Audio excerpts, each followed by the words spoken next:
आइए अध्ययन करते हैं प्रेजेंट टेंसेज का, कि प्रेजेंट टेंस का किन किन सिचुएशन में हम उनका प्रयोग करते हैं।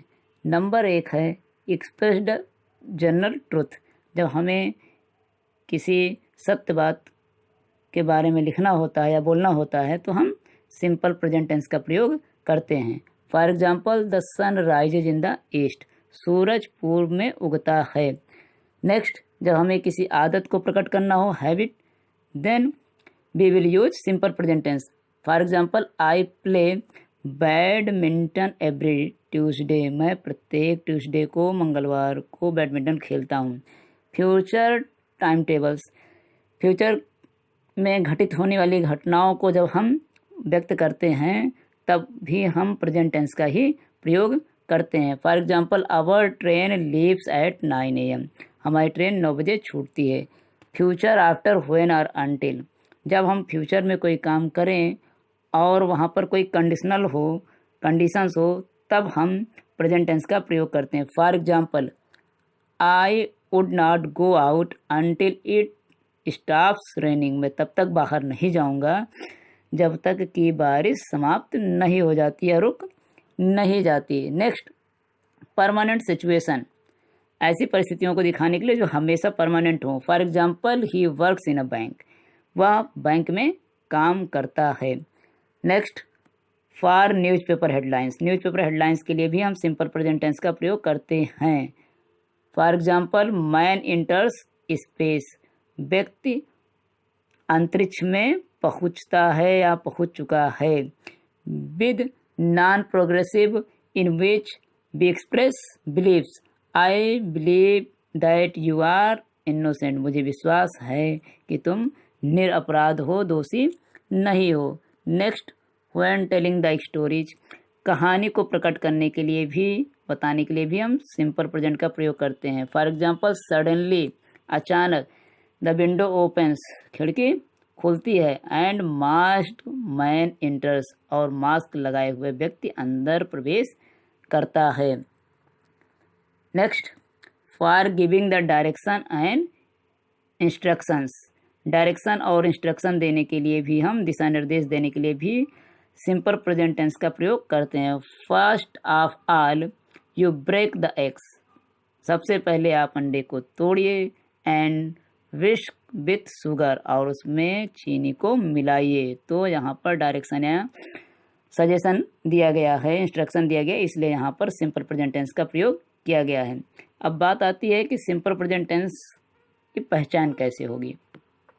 इसके अंतर्गत सिंपल प्रेजेंट टेंस के वाक्यों का अंत ता है, ती है और ते है से होता है। जब वाक्य का अंत ता है, ती है, ते से हो तो उसे सिंपल प्रेजेंट टेंस कहते हैं। इसका अनुवाद इस प्रकार करेंगे: सब्जेक्ट, फिर वर्ब की फर्स्ट फॉर्म, देन यस या यस, देन अदर वर्ड्स। अगर सब्जेक्ट सिंगुलर है तो वर्ब में यस या यस जोड़ देंगे, और सब्जेक्ट अगर प्लूरल है तो वर्ब में यस या यस नहीं जोड़ते हैं। For example, Ravi works in the office. Ravi जो सिंगुलर और वर्ब आपका क्या है, वर्क, तो वर्क में यस जोड़ दिया गया, क्योंकि रवि सिंगुलर है इसलिए वर्ब को प्लूरल बना दिया गया। वैसे तो सारी क्रियाएं हमेशा प्लूरल में होती हैं और उसमें यस लगाकर उनको एक वचन बनाया जाता है। They work in the office, they plural है और उसके बाद क्रिया का प्रयोग किया वर्क, उसमें यस या यस नहीं लगाए। इन द ऑफिस, वह ऑफिस में काम करते हैं। इसका साधारण वाक्य अगर बनाना है पॉजिटिव, तो जैसे ही, सी, इट, ये आपका एक वचन का करता है। इसके साथ सब्जेक्ट प्लस यस या yes plus other words use कर सकते हैं। दूसरा है आई, यू, वी, दे, ये बहुवचन का करता है, तो बहुवचन के कर्ता के साथ यस या यस नहीं जोड़ेंगे, केवल वर्ब का फर्स्ट फॉर्म जोड़ेंगे। For example, she starts new diet. She आपका सिंगुलर है इसलिए स्टार्ट में यस ऐड हो गया। You start new diet, you is a plural, then start में यस यस नहीं जोड़ा गया है क्योंकि कर्ता बहुवचन का है। इसके अलावा अगर कोई अन्य कर्ता बहुवचन में आता है तो क्रिया में यस यस नहीं जोड़ेंगे, और अगर कर्ता एक वचन का आता है तो उसमें यस यस जोड़ देंगे। नेक्स्ट, सिंपल प्रेजेंट टेंस का नेगेटिव बनाते समय हम डू नॉट और डज नॉट का प्रयोग करते हैं। डज नॉट का प्रयोग एक वचन के कर्ता के साथ, डू नॉट का प्रयोग बहुवचन के कर्ता के साथ करते हैं। ही सी इट चूँकि सिंगुलर है इसलिए इसके साथ डज नॉट, और आई वी यू दे आपका प्लूरल है तो इसके साथ डू नॉट का प्रयोग करते हैं। For example, she does not start new diet, वो नई डाइट नहीं शुरू करती है। You do not start new diet, you plural है इसलिए डू नॉट का प्रयोग किया गया है। स्टार्ट न्यू डाइट, आप नई डाइट नहीं प्रारंभ, वह तुम अपनी नई डाइट प्रारंभ नहीं करते हो। तो यहाँ पर डू नॉट का प्रयोग यू के साथ हुआ। यू के अलावा अगर और कोई भी बहुवचन का कर्ता आता है तो भी उसके साथ डू नॉट का ही प्रयोग करेंगे। जैसे they do not start new diet, my friends do not go to play. तो इस तरीके का अगर वाक्य आते हैं तो उनमें डू नॉट का प्रयोग करेंगे प्लूरल में, और सिंगुलर में डज नॉट का।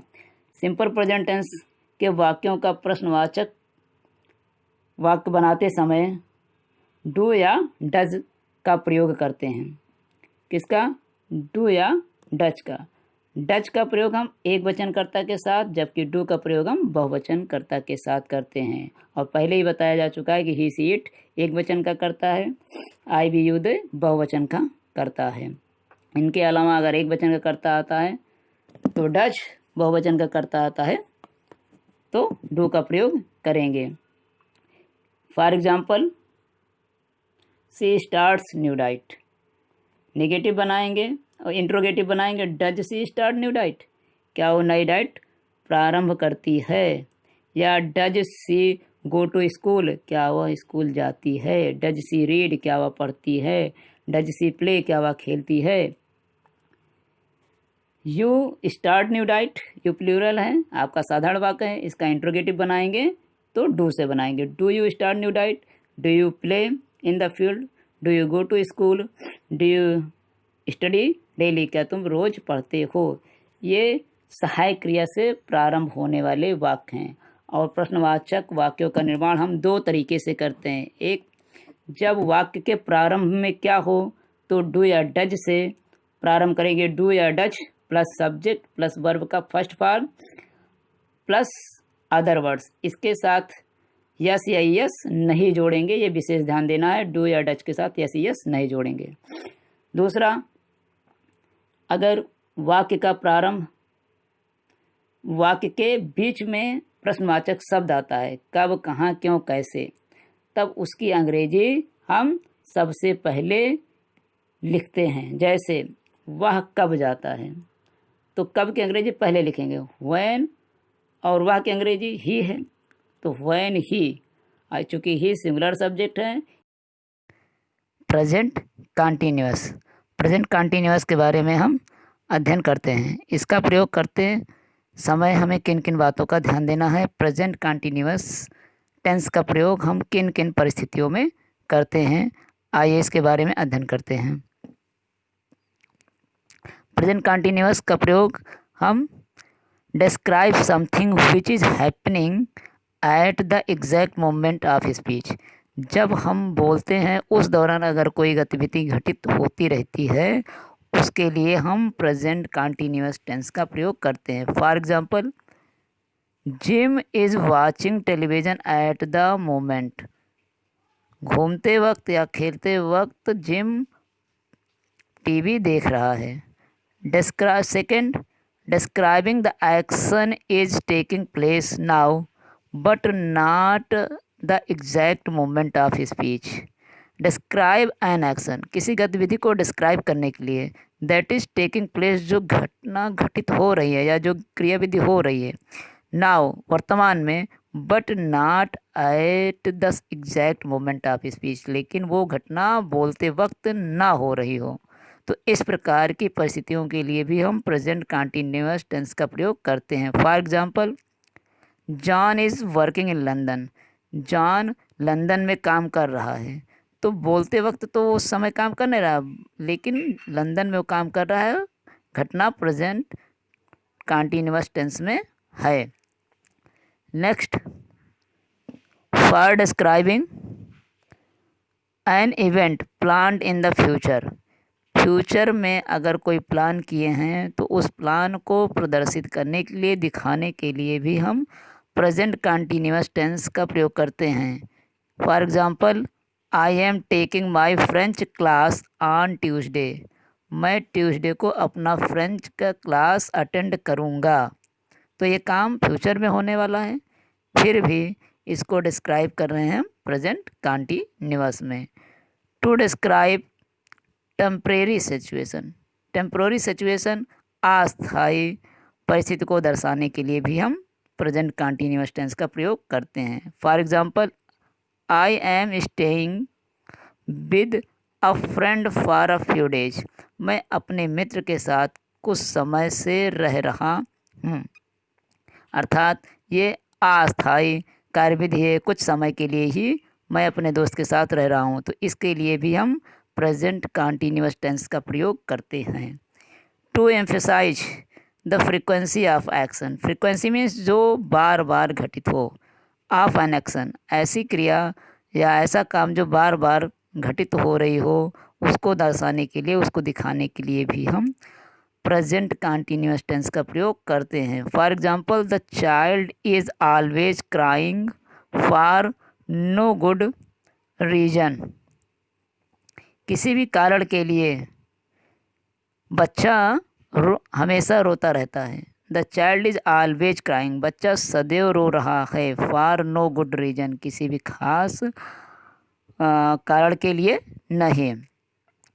टू डिस्क्राइब चेंजिंग सिचुएशन, अगर कोई परिस्थिति में बदलाव हो रहा हो तो उस परिस्थिति के बदलाव के लिए भी हम प्रेजेंट कंटीन्यूअस टेंस का प्रयोग करते हैं। For example, her health is improving by leaps and bounds. उसके स्वास्थ्य में धीरे धीरे सुधार हो रहा है।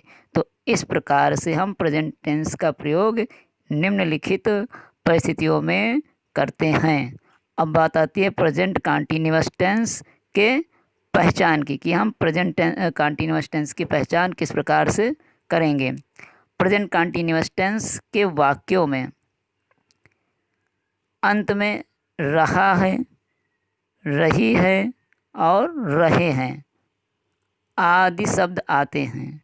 इस प्रकार के वाक्यों का परिवर्तन करते समय हम subject, is, I am, are, इनमें से कोई एक सहायक क्रिया प्लस वर्ब की आईएनजी फॉर्म अर्थात पार्टिसिपल प्लस अदर वर्ड्स या फिर प्रेडिकेट या ऑब्जेक्ट के रूप में जो कुछ भी आगे उस वाक्य में दिया हुआ है उसकी अंग्रेजी लिखते हैं।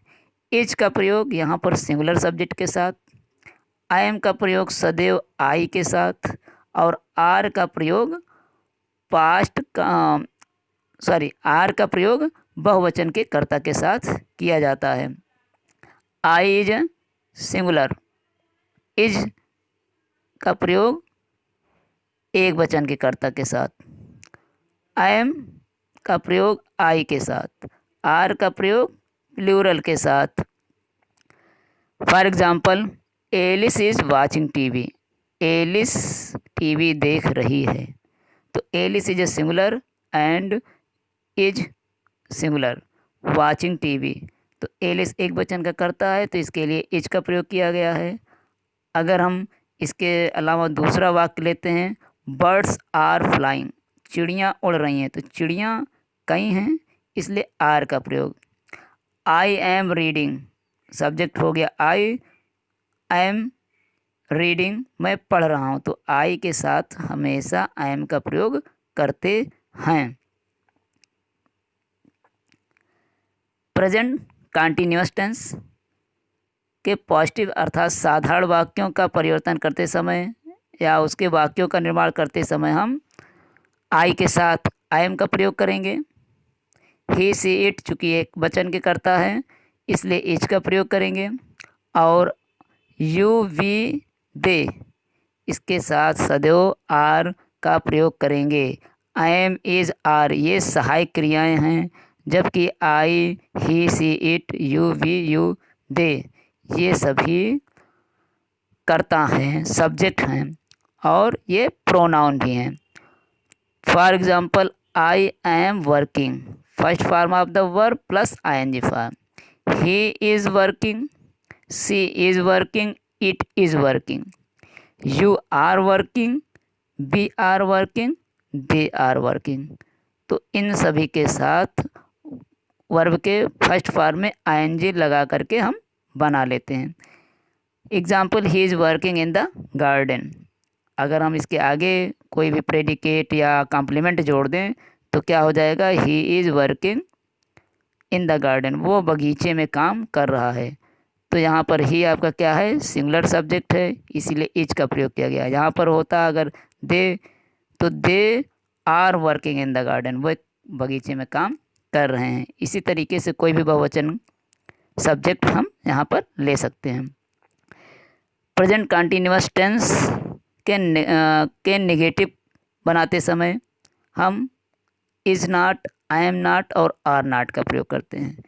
केवल इस बात का ध्यान रखना है कि आई के साथ आई एम नॉट, ही से इट के साथ चूँकि एक वचन का करता है तो इज़ नॉट, और यू वी दे के साथ हम आर नॉट का प्रयोग करते हैं। फॉर एग्जाम्पल,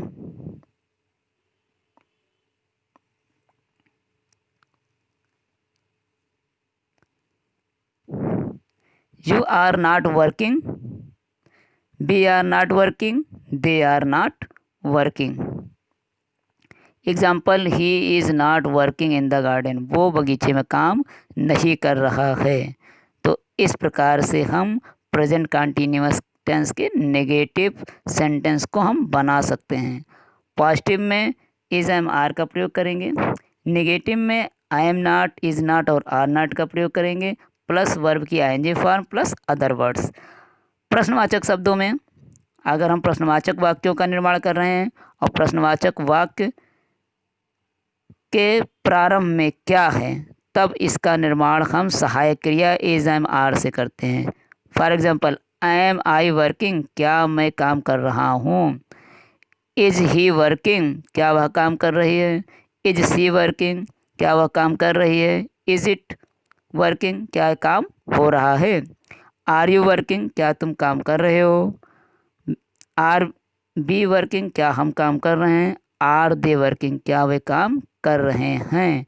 तो ये प्रश्नवाचक वाक्य जब वाक्य के प्रारंभ में क्या से वाक्य प्रारंभ हो तब हम इसका प्रयोग करते हैं कि आई एम, इज और आर इस सहायक क्रिया को कर्ता से पहले रखते हैं, उसके बाद सब्जेक्ट, फिर वर्ब का फर्स्ट फॉर्म यानी उसके ING form plus other words को लेकर के हम इसको बनाते हैं। लेकिन अगर वाक्य के बीच में प्रश्नवाचक शब्द आया हो तब हम उन्हीं प्रश्नवाचक शब्दों को सहायक क्रिया के प्रारंभ में रखते हुए वाक्य का निर्माण पुनः उसी तरीके से करते हैं जैसे कि सहायक क्रिया से अभी हमने किया। फॉर एग्जाम्पल, तुम कहाँ जा रहे हो, तो तुम कहाँ जा रहे हो इसका मतलब वाक्य के बीच में क्या शब्द आया है, तो इसे क्या बनेगा, वेयर। कहाँ की अंग्रेजी वेयर, तो वेयर को पहले रख देंगे। यू आया है प्लूरल, तो इसलिए आर का हम प्रयोग करेंगे, तो वेयर आर यू, और जाने की अंग्रेजी गो, तो उसमें आईएनजी फॉर्मेट करेंगे going. Where are you going, तुम कहाँ जा रहे हो। इस तरीके से हम प्रेजेंट कंटीन्यूअस टेंस के साधारण वाक्यों का निर्माण करेंगे। नेगेटिव में I am not, are not और इज नॉट का प्रयोग करेंगे, और प्रश्नवाचक वाक्य या इंट्रोगेटिव सेंटेंस में हम आई एम, इज और आर का प्रयोग करते हुए सब्जेक्ट प्लस वर्ब की ING form plus other words, और अगर क्वेश्चन वर्ड से प्रारंभ है तो question word plus is am are plus subject की ING form plus verb. Good morning all of you. Super तेज की क्लास में आप सभी का स्वागत है। तो आज के इस वीडियो में हम चर्चा करेंगे प्रेजेंट परफेक्ट टेंस का। Present perfect tense, the identity of the present perfect tense. How do we identify the present perfect tense. तो प्रेजेंट परफेक्ट टेंस के वाक्यों के अंत में आता है चुका है, चुकी है, चुके हैं। यदि वाक्य के अंत में चुका है, चुकी है, चुके हैं आता है तो ऐसा वाक्य प्रेजेंट परफेक्ट टेंस में होता है। इसके स्ट्रक्चर के लिए हम प्रयोग में लाते हैं subject plus has, have, third form of the verb and then other words. Subject अर्थात कर्ता, has for singular subject and have for plural subject and third form of the verb का प्रयोग करते हुए अदर वर्ड्स को हम रखते हैं।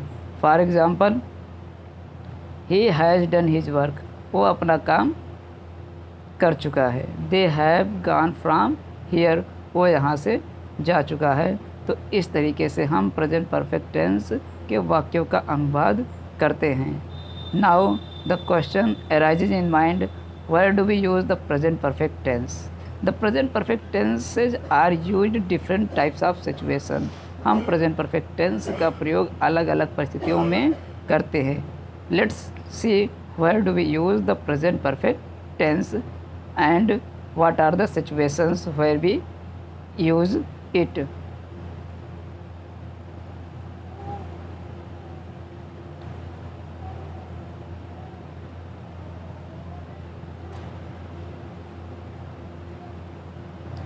Present perfect tenses are used as a participle, subject plus have, has plus past participle. For example, I have tried the sushi. I have tried the sushi. Subject plus have, has not past participle. I have not tried sushi.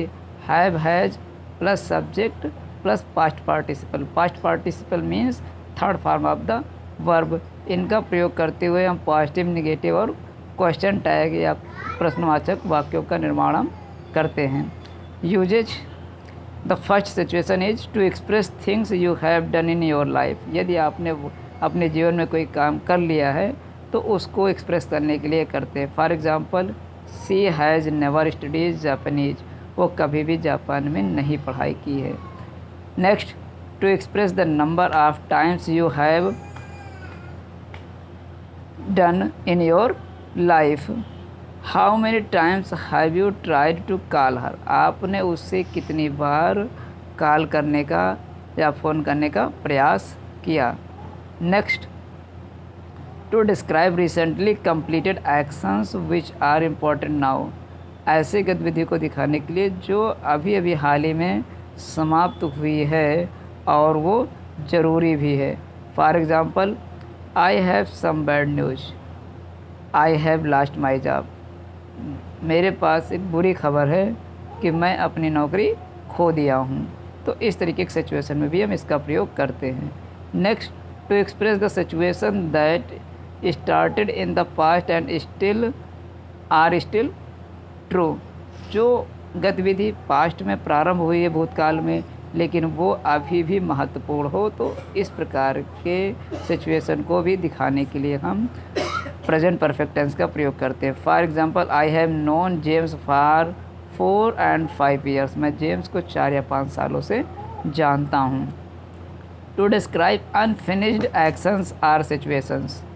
Unfinished actions are situation, ऐसी गतिविधि जो अधूरी है, पूरी नहीं हुई है, उसको दिखाने के लिए भी हम प्रेजेंट परफेक्ट टेंस का प्रयोग करते हैं। For example, I have read half of the book. मैंने आधी पुस्तक पढ़ ली है। It means the work has not completed yet. पूरा कार्य अभी हुआ नहीं है, अधूरा है। Next, to express the present result. वर्तमान परिणाम को दर्शाने के लिए भी हम इसका प्रयोग करते हैं। For example, John has missed the bus. John ने बस छोड़ दिया या जॉन की बस छूट गई। सो ही विल बी लेट, इसलिए वो लेट हो जाएगा, उसे ऑफिस जाने में लेट हो जाएगा।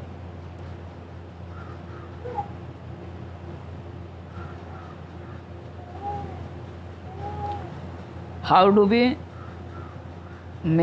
How do we use the present perfect tense in positive, negative and interrogative sentences. Present perfect tense के सकारात्मक वाक्यों का निर्माण हम किस प्रकार से करेंगे, नकारात्मक वाक्यों का, और उसके साथ ही साथ प्रश्नवाचक वाक्यों का अनुवाद हम किस प्रकार से करेंगे। तो पॉजिटिव सेंटेंसेस में I have already told you subject plus has है plus third form of the verb plus other words का ही प्रयोग हम करेंगे। For example, he has watched the movie, वो मूवी देख चुका है। It has watched the movie, वो मूवी देख चुका है। She has watched the movie, वो मूवी देख चुकी है। इसका मतलब यहाँ पर सिंगुलर सब्जेक्ट के साथ हैज़ का प्रयोग किया गया है, और ये सिंगुलर सब्जेक्ट सभी प्रोनाउन है, इसकी जगह कोई नाउन भी हो सकता है। Next, I have watched the movie, you have watched the movie and they have watched the movie, वह मूवी देख चुके हैं, हम मूवी देख चुके हैं। यहाँ पर प्लूरल सब्जेक्ट के साथ हैव का प्रयोग किया गया है plus third form of the verb का प्रयोग किया गया है। तो इस तरीके से हम सकारात्मक अर्थात अफर्मेटिव सेंटेंस के वाक्यों का अनुवाद करते हैं। अगर सिंगुलर सब्जेक्ट है तो हैज के साथ और प्लूरल सब्जेक्ट है तो हैव के साथ। नेगेटिव सेंटेंसेस के लिए ऑक्सिलरी वर्ब में हम केवल हैज़ नॉट और हैव नॉट का ही प्रयोग कर देते हैं। हैज़ नॉट, हैज़ और हैव के बाद नॉट के प्रयोग से वाक्य नकारात्मक बन जाता है। For example, he has not watched the movie, वो उसने मूवी या पिक्चर नहीं देखी है। She has not watched the movie, वो पिक्चर नहीं देख चुकी है। और it has not watched the movie, ये थे आपके सिंगुलर सब्जेक्ट। प्लूरल सब्जेक्ट के साथ अगर हम प्रयोग में लाते हैं तब वहाँ पर हैव नॉट या haven't. I have not watched the movie, we have not watched the movie, they have not watched the movie. इस तरीके से हम प्रेजेंट परफेक्ट टेंस के नकारात्मक वाक्यों का अनुवाद करते हैं। आता है बात क्वेश्चन अर्थात प्रश्नवाचक वाक्यों के निर्माण का। तो प्रश्नवाचक वाक्यों के निर्माण के लिए दो प्रकार से इसका अनुवाद किया जाता है। एक है ऑक्सिलरी वर्ब के साथ और दूसरा है क्वेश्चन वर्ड के साथ। अगर वाक्य के शुरू में क्या, कब, कहाँ, क्यों, कैसे है या क्या आया है वाक्य के अर्थ में, वाक्य का प्रारंभ क्या से हुआ है, तब उसका स्ट्रक्चर होगा has, have plus subject plus third form of the verb plus other words.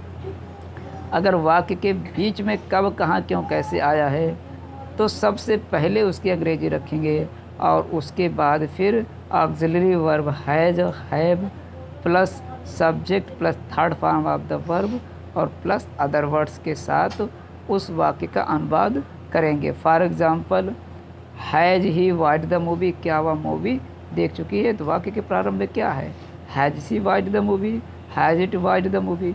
इन सभी वाक्यों के प्रारंभ में क्या है, इसलिए हैज से प्रारंभ हुआ, और ये सभी सिंगुलर सब्जेक्ट है। यही आता उसने मूवी क्यों देखी है, why has she watched the movie, तो क्यों की अंग्रेजी पहले रख दी। वाई, हैज हो गया ऑक्सिलरी वर्ब प्लस सब्जेक्ट हो गया ही और plus other words movie, why has she watched the movie. Perfect tense के प्लूरल सब्जेक्ट के साथ अगर प्रयोग में लाते हैं हैव, तो have I watched the movie, क्या मैं मूवी देख चुका हूँ। Have they watched the movie, क्या वह मूवी देख चुके हैं। Have they watched the movie, क्या वह लोग मूवी देख चुके हैं। अगर इसी वाक्य में कब, कहाँ, क्यों, कैसे आता है तो उसकी अंग्रेजी हम फिर पहले लिख देंगे। Why they have watched the movie, why have they watched the movie, वह मूवी क्यों देख चुके हैं, तो why question word, have auxiliary, they subject plus third form of the verb watched and plus other words movie, तो why have they watched the movie. इस तरीके से प्रेजेंट परफेक्ट टेंस के प्रश्नवाचक वाक्यों का अनुवाद हम करते हैं। For example, you have watched this movie, have you watched this movie. Now we have discussed the present perfect tense, what is the identity of the present perfect tense and where do we use the present perfect tense in different types of situation. I hope you have got all the queries in your mind, and I have tried my best to explain very simply to all of you. Thank you. Next, present perfect continuous tense. Present perfect continuous tense का प्रयोग हम किस प्रकार से करेंगे, इसकी identification क्या होगी, and what will be the structure of the present perfect continuous tense. Present perfect continuous tense का स्ट्रक्चर क्या होगा, इसके लिए फिर उन्हें सूत्रों का प्रयोग करेंगे जैसे कि हम पहले से करते आए हैं। For the positive sentences we use subject plus has plus have plus been plus ing form of the verb. If subject is singular, then we will use has been. If subject is plural, then we will use have been plus ing form of the verb plus since or for. Since for the point of the time, and for we will use period of time. For example, they have been learning English for 2 years. वे 2 वर्ष से अंग्रेजी याद कर रहे हैं। 2 वर्ष से, तो 2 वर्ष क्या है, it is a short period of the time, एक प्रकार से पीरियड है, इसलिए यहाँ पर फॉर, अदरवाइज यहाँ पर सिंस का प्रयोग होता है। For negative sentences subject have has plus not plus been then ing form of the verb plus since or for according to the sentences. They have not been learning English for 2 years. They have not been learning English for 2 years. वे 2 वर्ष से अंग्रेजी याद नहीं कर रहे हैं। तो ये क्या हो गया, नेगेटिव सेंटेंस का निर्माण हुआ। For interrogative sentences we will use auxiliary verb before the subject. Subject के पहले हम ऑक्सिलरी वर्ब का प्रयोग करते हैं सभी टेंसेज में, तो इसमें भी हम करेंगे। Has have plus subject then been then ing form of the verb then since or for according to the sentence. Have they been learning English for 2 years। क्या वे 2 वर्ष से अंग्रेजी याद कर रहे हैं। अगर यहीं पर वाक्य कब कहाँ क्यों कैसे से शुरू होता, वाक्य के बीच में अगर कब कहाँ क्या कैसे आता है तो उसकी अंग्रेजी हम सबसे पहले लिख देते। जैसे क्या वह 2 वर्ष से अंग्रेजी क्यों सीख रहा है, why have they been learning English for 2 years। वो 2 वर्ष से अंग्रेजी क्यों सीख रहा है। Now we will come to where do we use the present perfect tense. हम कहाँ पर प्रेजेंट परफेक्ट टेंस का अपने दैनिक जीवन में प्रयोग करते हैं। Then usages of the present perfect continuous tense. We will use present perfect continuous tenses to express long actions that started in the past and continues until now.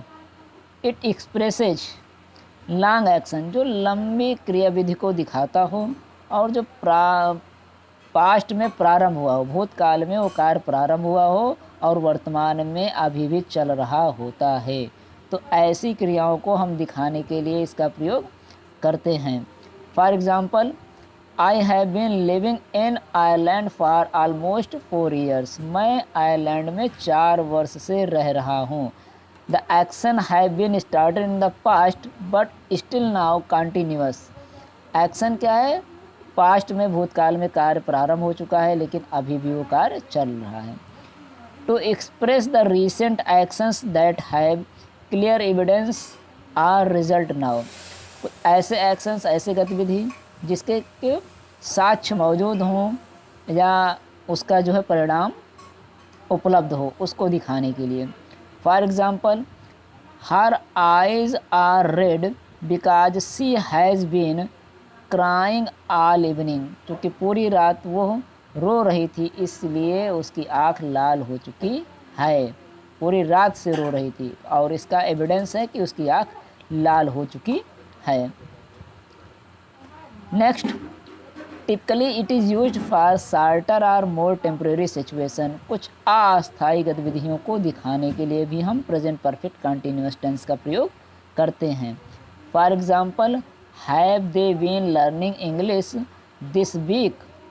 Have they learning English this week, क्या वह इस सप्ताह से अंग्रेजी सीख रहे हैं।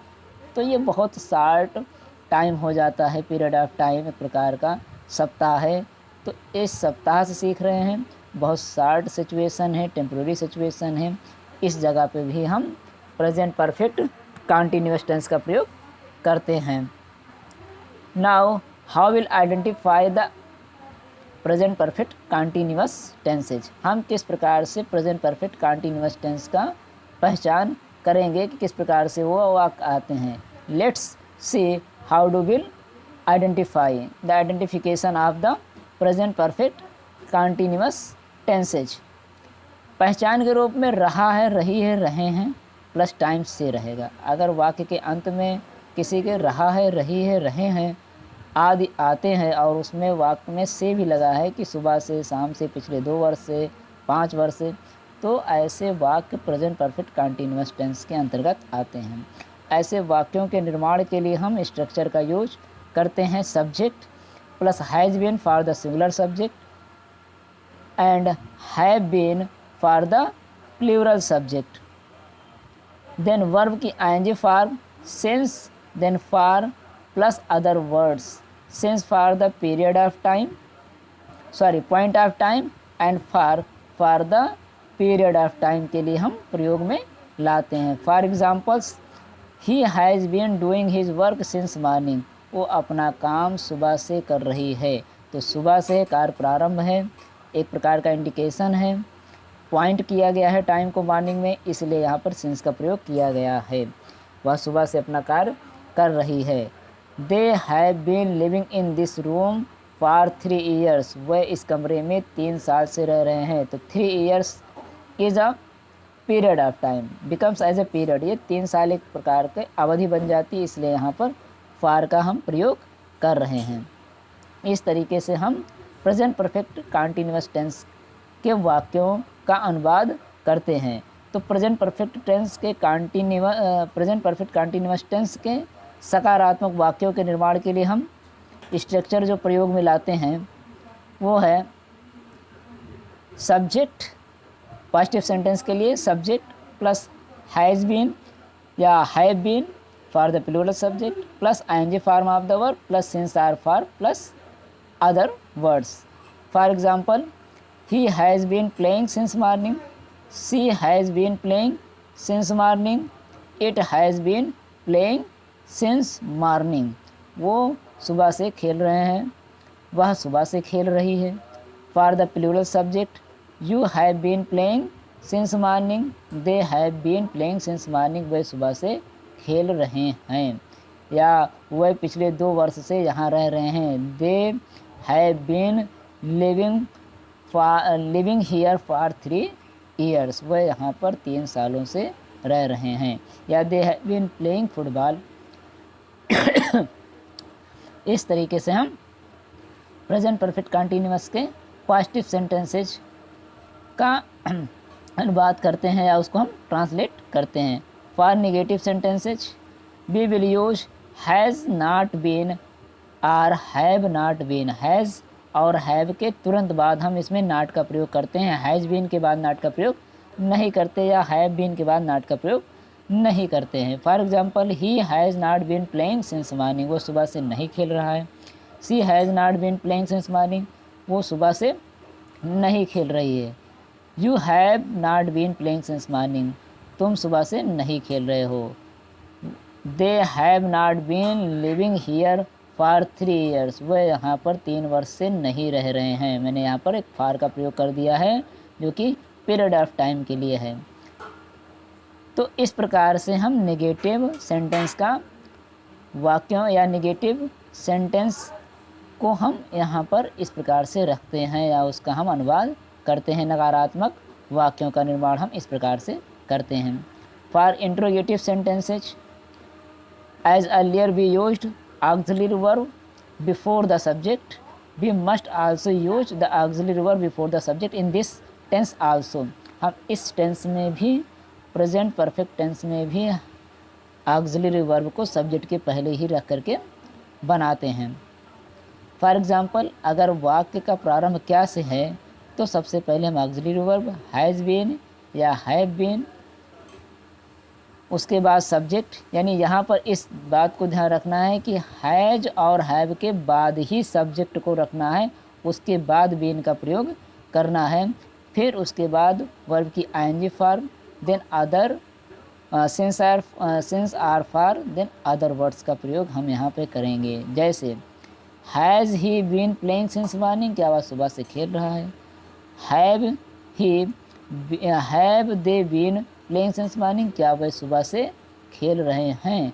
तो इस तरीके से हम क्वेश्चन टैग या प्रश्नवाचक वाक्यों का हम अनुवाद करते हैं। अगर प्रश्नवाचक वाक्य के बीच में कोई प्रश्नवाचक शब्द आया है तो ऐसे वाक्यों का अनुवाद हम करने के लिए सबसे पहले प्रश्नवाचक शब्द की अंग्रेजी हम ऑक्सिलरी अर्थात सहायक क्रिया से पहले रखते हैं। जैसे वह सुबह से क्यों खेल रहा है, तो why has he been playing since morning, why has he been playing since morning, why have they been doing this work since morning, वो सुबह से ये काम क्यों कर रहा है। तो वाई या हु, विच, इन सब का प्रयोग हम हैज या हैव के पहले, देन उसके बाद सब्जेक्ट, देन बीन का प्रयोग और उसके बाद आईएनजी फॉर्म का प्रयोग करके हम प्रश्नवाचक वाक्यों का हम अनुवाद करते हैं। नेक्स्ट वीडियो में हम विस्तार से अध्ययन करेंगे पास्ट टेंस के विषय में अर्थात भूतकाल के विषय में। इस वीडियो में टेंस के फर्स्ट पार्ट में हमने प्रेजेंट अर्थात simple present, present continuous, present perfect tense, present perfect continuous tense के आइडेंटिफिकेशन, स्ट्रक्चर एंड एक्सरसाइजेज और उसके यूजेज, कहाँ कहाँ पर हम दैनिक जीवन में उनका प्रयोग करते हैं, ये बातें सीखी हैं। तो अगले वीडियो में हम चर्चा करेंगे सिंपल पास्ट के लिए। इसके लिए आप चैनल को लाइक कीजिए, सब्सक्राइब कीजिए, जिससे कि नोटिफिकेशन के ज़रिए आपको हमारा अगला वीडियो आप तक आसानी से